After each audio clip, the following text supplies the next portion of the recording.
हे सर्व 59 जातीला एकत्र ठेवून हे 13% भांडण लावण्याची भूमिका शासनाने थांबवावी. मागासवर्गीय वंचित शोषित पीडितांना आरक्षण देण्याची भूमिका ब्रिटिशांसमोर मांडणारे डॉक्टर बाबासाहेब आंबेडकर हे एकमेव भारतीय होते.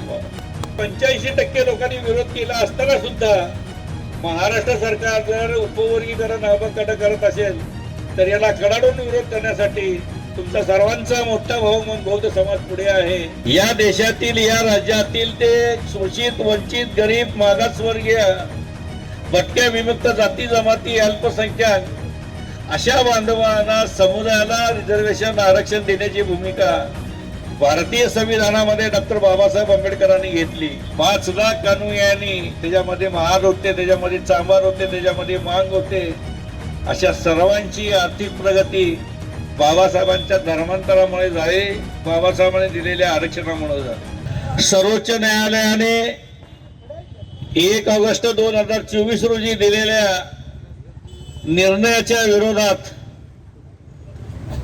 या ठिकाणी महाराष्ट्र राज्यातील अनुसूचित जातीच्या 59 जातीमध्ये उपवर्गीकरणच्या नावाखाली अबकड असे विभाग पाडून या 59 जातीमध्ये भांडण लावण्याच्या भूमिकेचा घेतलेल्या निर्णयाचा या ठिकाणी मी निषेध करतोय. हा निषेध करत असताना बांधवांनो, डॉक्टर बाबासाहेब आंबेडकरांनी भारतीय संविधान लिहित असताना जे संविधान लिहिण्यासाठी डॉक्टर बाबासाहेब आंबेडकरांना 2 वर्ष 11 महिने आणि 17 दिवस लागले, त्या संविधानामध्ये समूहाला आरक्षण देण्याची भूमिका बाबासाहेबांनी घेतली.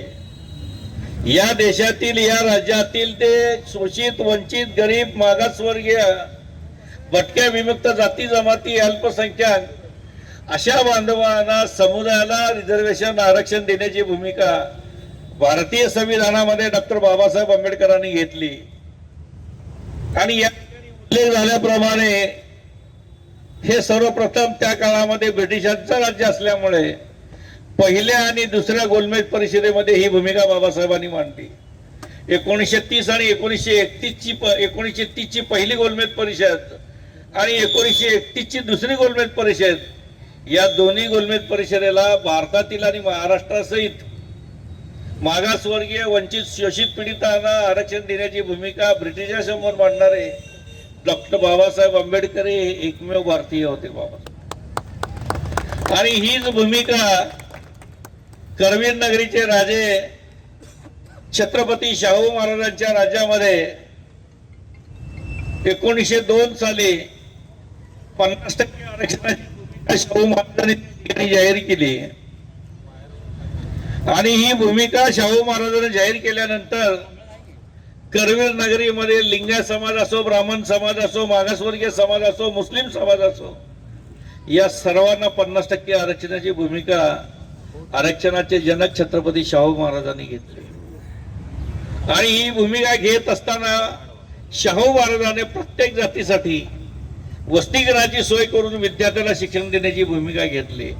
आणि हीच शाहू महाराजांची परंपरा, त्यांची भूमिका, त्यांची विचारधारा भारतीय राज्यघटनेचे शिल्पकार, आपल्या सर्वांचे दैवत, भारतरत्न विश्वरत्न डॉक्टर बाबासाहेब आंबेडकर यांनी भारतीय संविधान लिहित असताना आपले गुरु महात्मा फुले यांच्यासाठी संविधानाच्या 346 कलमामध्ये जो 346 कलम सांगते संविधानामधलं की या देशातील या राज्यातील ओबीसी समाजाला आरक्षण देण्याची भूमिका बाबासाहेबांनी त्या ठिकाणी मांडली. त्याबरोबरच आपले दुसरे गुरु छत्रपती राजर्षी शाहू महाराज यांची आरक्षणाची भूमिका बाबासाहेबांनी भारतीय संविधानामध्ये मांडली.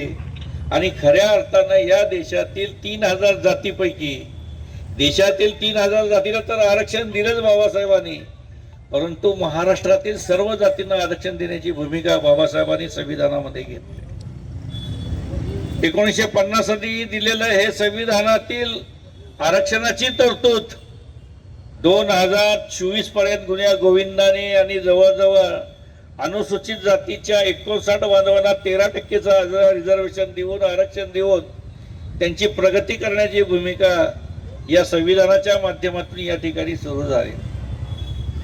बांधवांनो 14 ऑक्टोबर 1956 साली डॉक्टर बाबासाहेब आंबेडकरांनी नागपूर या ठिकाणी बौद्ध धर्माची दीक्षा घेऊन पूर्वीच्या महार समाजाला शिक्षित बनवलं. बौद्ध धर्माची ज्यांनी दीक्षा घेतली त्या काळामध्ये बाबासाहेबांसोबत 5 लाख अनुयायांनी, त्याच्यामध्ये महार होते, त्याच्यामध्ये चांभार होते, त्याच्यामध्ये मांग होते, अशा सर्वांची आर्थिक प्रगती बाबासाहेबांच्या धर्मांतरामुळे झाली, बाबासाहेबांनी दिलेल्या आरक्षणामुळे झाली. जो समाज शिकला तो टिकला. आणि ही भूमिका 56च्या अगोदरच्या महार समाजाने, 1956 नंतरच्या नवबौद्ध समाजाने आरक्षणाच्या माध्यमातून असेल, बौद्ध धर्माच्या माध्यमातून असेल, आपली आर्थिक प्रगती करण्याचा या ठिकाणी प्रामाणिक प्रयत्न केला. त्यांनी आपल्या घरातील 33 कोटी देवांना बाबासाहेबांच्या सोबतच पाठवून दिलं. परंतु अनुसूचित जातीतील काही आपले बांधव आहेत, त्यांनी देव सोडला नाही, त्यांनी धर्म सोडला नाही, आणि जे देव आणि धर्माच्या नादामध्ये गुंतून राहिले अशा लोकांना आता सध्याच्या शासनातील काही मंडळी त्यांना विश्वासात घेऊन महार विरुद्ध मांग किंवा महार विरुद्ध इतर अशा पद्धतीचं जातीमध्ये भांडण लावण्याचा प्रयत्न या उपवर्गीकरणाच्या माध्यमातून या ठिकाणी सुरू झालेला. आम्ही संख्येने मोठे 2011ची जातीय जनगणना बघितली तर आमचं 84 लाख 2011च्या संख्येमध्ये बौद्धाची लोकसंख्या आहे आणि जवळजवळ 6.5% आरक्षण आम्हाला त्या जनगणनेनुसार मिळतंय. मग 13% जर 7.5% आम्हाला मिळालं तर राहिलेले 6% कोणाला देणार मित्रांनो? 58 जातीला मिळेल का? मग कुणाला 0.5, कुणाला 0.2, कुणाला 0.3 अशा पद्धतीचं वर्गीकरण राहिलेल्या 6% होत आहे.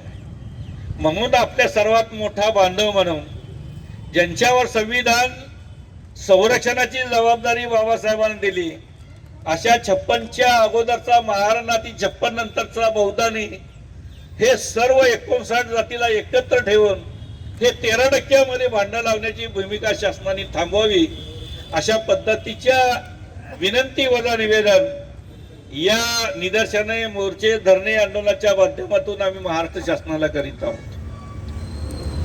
बांधवांनो, खरी सुरुवात झाली बार्टीपासून. डॉक्टर बाबासाहेब आंबेडकर शैक्षणिक आणि संशोधन संस्था बार्टी या संस्थेच्या माध्यमातून बौद्धांचं शिक्षणाचं प्रमाण वाढलं, बौद्ध PhD धारक वाढले, एका घरात 10 वाढले. हे महाराष्ट्राच्या माजी उपमुख्यमंत्र्यालाही सहन झालं नाही. आणि मग सर्व सवलती, सर्व फायदा बार्टीच्या माध्यमातून मागासवर्गीयामध्ये फक्त बौद्ध घेतात अशा पद्धतीच्या अफवा इंदिरा आसोरे नावाच्या मातंग केली. आणि त्याला सपोर्ट म्हणून त्यावेळेस बार्टीचे जे संचालक होते सुनील वारे, या दोघांनी मिळून खऱ्या अर्थानं बार्टीचा सत्यानाश करण्याची भूमिका या ठिकाणी घेतली. बार्टीमधून महाज्योती निघाली बाजूला, जी ओबीसी बांधवासाठी आहे. बार्टीमधून सारथीसारखी संस्था निर्माण झाली, ती मराठा बांधवासाठी आहे. आणि बार्टीमधून आता अण्णाभाऊ साठेंच्या नावाखाली निघालेली आरटी संस्था ही मातंग SC मधून त्याला फोडण्याची भूमिका या 2 अधिकाऱ्यांनी या ठिकाणी घेतली. आणि हे दोन्ही अधिकारी संघाचे अधिकारी असल्याचं या ठिकाणी आविर्भावामध्ये त्यांनी या बार्टीचा सत्यानाश केला, मागासवर्गीय भांडण लावण्याची भूमिका घेतली. आणि ही या बार्टीचा चुकीचा अहवाल माजी न्यायमूर्ती अनंत ब्रदर याच्या अध्यक्षतेखाली समिती नेमली. की समितीमध्ये सदस्य कोण आहे हेच कोणाला माहिती नाही महाराष्ट्रामध्ये. समितीचा अहवाल आला, महाराष्ट्र सरकारला दिला, महाराष्ट्र सरकारनं तो स्वीकारला आणि त्याच्यावर ऑब्जेक्शन घ्या, त्याच्यावर तुमचा भूमिका मांडा अशा पद्धतीचा मुख्यमंत्र्यांनी महाराष्ट्र सरकारनं जाहीर केलं. डॉक्टर बाबासाहेब आंबेडकर यांचा जयंतीचा कार्यकाळ होता. 14 एप्रिल ते 21 एप्रिल 7 दिवसाची मुदत दिली आणि तुम्ही त्याच्यामध्ये तुमचा ऑब्जेक्शन नोंदवा अशा पद्धतीची जाहीर विनंती केली. बांधवांनो, तुमच्या माहितीसाठी सांगतो, या अनंत ब्रदर समितीचा जो अहवाल आलेला आहे त्या अहवालाला राज्यातील 59 जातीपैकी जवळजवळ 85% लोकांनी त्याला विरोध केलेला आहे. पण आता हे 85% लोकांनी विरोध केला असताना सुद्धा महाराष्ट्र सरकार जर उपवर्गीकरण अबकडं करत असेल तर याला कडाडून विरोध करण्यासाठी तुमचा सर्वांचा मोठा भाऊ म्हणून बौद्ध समाज पुढे आहे. हे डॉक्टर बाबासाहेब आंबेडकरांच्या संविधानाच्या विरोधात भूमिका हे सरकार घेते, हे जनतेला पटवण्यासाठी आम्ही संपूर्ण अनुसूचित जातीतील 59 जातीचे बांधव एकच आहोत. थोरला भाऊ जरी आम्ही असेल तर थोरल्या भावाबरोबर सर्व भावंडाला एकत्र ठेवण्याची जबाबदारी ही फुले शाहू आंबेडकरांची विचारधारा मानणाऱ्या बाबासाहेबांच्या रक्ताचं नातं असणाऱ्या बौद्ध समाजाने स्वीकारलेले आहे. बांधवांनो, खरं तर आमचा विरोध करण्याची भूमिकाच नाही. लोकसंख्येवर दिलं तर सर्वात जास्त आम्हालाच मिळते, जनगणनेनुसार दिलं तर आम्हालाच मिळते, मग आम्ही भांडण कशासाठी करायचं.